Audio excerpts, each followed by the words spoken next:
Let's bring in roll call columnist Jon Allen, who joins us here on set. Good to see you. Good to see you, Vlad. So you just heard there Senator Graham talking about what he thinks the qualities in his mind are important to being the next FBI director, being loyal to the law. Look, the president's, there have been reports that the president demanded that former FBI Director Jim Comey be loyal. The White House is trying to parse it, and the president in that interview with Fox said, you know, loyal to the country. But there's a lot of people, first of all, Director Which Comey, is an odd thing to ask the sitting FBI director. He's been doing that job for a while. He's probably proven his loyalty to the country. The FBI director is generally a 10-year commitment. That is to ensure that there are no politics involved. Some people have criticized Comey for saying he was maybe a little too fastidious when it came to the law and to the reputation of the FBI. That to people who know him, it doesn't sound like what Director Comey would say, that he would be loyal or to Donald Trump. Senator Graham is talking about loyal to the law. Wasn't Jim Comey that? Yeah, I think Jim Comey was loyal to the law. He was not always loyal to procedure. He was not always loyal to regulation. And so I think there are a lot of people who could see reasons to fire Jim Comey. The problem is that Jim Comey was fired while he was conducting an investigation into Donald Trump. And specifically, we heard the president say that the entire concocted story of why he was fired isn't true, and that in fact the president just wanted to fire him and basically, I think, acknowledged that it was over Russia. So you know, going forward from there, you have to try to find somebody who you know, who can be loyal to the law, who can continue with investigations, or if you're Donald Trump, maybe that's not what you want. That there's a huge tension point there. But you know, so one of the names that has been discussed is Mike Rogers. He's a former FBI agent, so there's some people who like the fact that he's a former agent, but he's also a former Republican congressman. Would that be considered somebody, because he's a street guy, he was a street FBI agent, that he might know the needs and the requirements of the agency better? Or should he just stay away from politicians altogether? Right. Yeah, it's interesting. I mean, Senator Graham thinks he should stay away from politicians. Sometimes politicians have the easiest path through the Senate. I mean, John Cornyn is the Republican whip in the Senate. If he can't get the majority of votes together, then no one would be able to. You know, I think Mike Rogers is somebody who's well respected. Sort of across the board. I think Democrats have liked and respected and worked with him. I wouldn't be shocked if it was him, but you know, the easiest choice here is to simply elevate Andrew McCabe, the number 2. But that typically doesn't happen, does it? It doesn't. Yeah, that's not something that typically happens. But this might be an unusual circumstance. Right.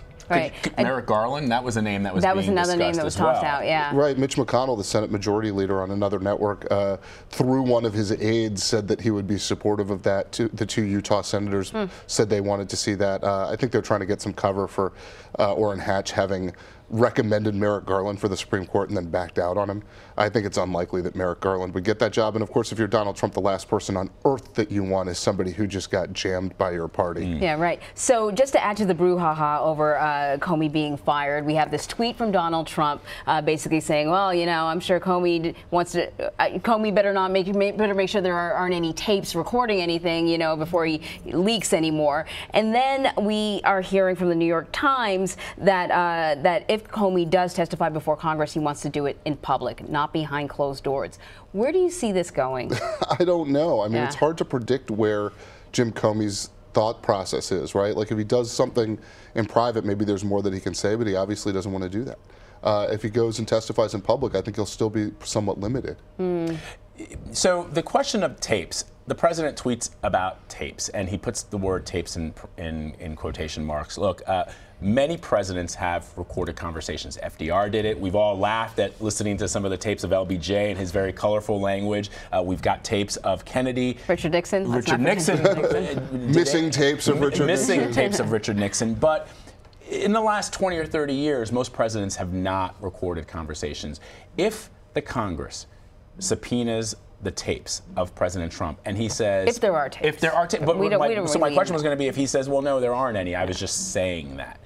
We've gotten to a point where we would just go, oh, well, it's the president being colorful and just saying what he does on Twitter. We shouldn't take anything from it. But is that the way we should be as a nation and even as reporters? I'm not sure people would say, oh, that's the president being colorful. I think that would get pressed. I think if Congress tried to subpoena something that exists, or there's a question of whether it exists, you'd probably see that play out in the courts. I think the president would claim executive privilege.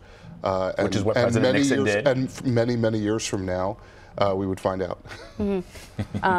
We are hearing about a possible shuffle at the White House. And at least when we talked to Major Garrett earlier this morning, he said it's probably going to be in the communications department. They seem, when the stuff hits the fan, as they say, they are the ones that tend to be on the hot seat.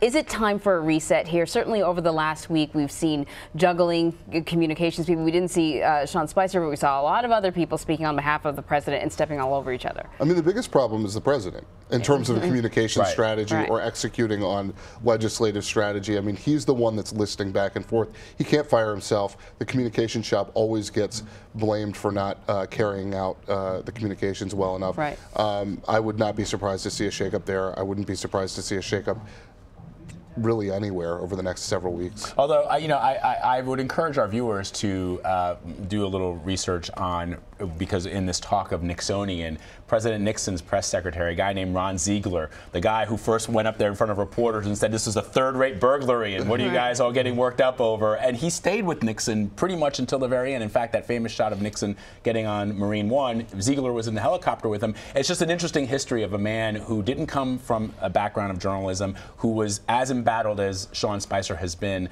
over the last couple of months. And there was a lot of talk that he was going to go. He never did. Well, I mean, the problem with getting rid of Spicer is you got to find somebody who's willing to take that job. Right. Right. And the biggest input, what makes your job so difficult, are not the reporters. It's the president. It's your boss. But I think he's done a fairly good job of playing to that audience of one. You know what I mean? Like, the reporters don't love dealing with him, but I think Donald Trump has, I think it would be hard pressed to find anybody who's been more loyal or tempted to be attempted more to follow the instructions than Sean has. If he decided to get rid of Reince Priebus, you know Reince Priebus, who would take that job? Yeah, I don't know. I think it's a tough call. I mean, he might bring in somebody from the business world. He might try to give, you know, like a Gary Cohn, who's at the National Economic Council, somebody like that, to try to manage in the way that a business manager might. But, you know, government's different than business, and I think Donald Trump's finding that out. So the president is getting ready to take his first foreign trip. He's going to meet a number of world leaders. Do you think that some of this internal turmoil is going to have an impact on his effectiveness overseas? I mean, I think, you know, Americans should be hopeful that President Trump's domestic woes will not translate onto the international stage, and that he will go out and have like a good international week or so and show the world that he's a little different than I think some people have expected. All right, we'll see how it plays out. Jon Allen, always good to have you. My pleasure, guys.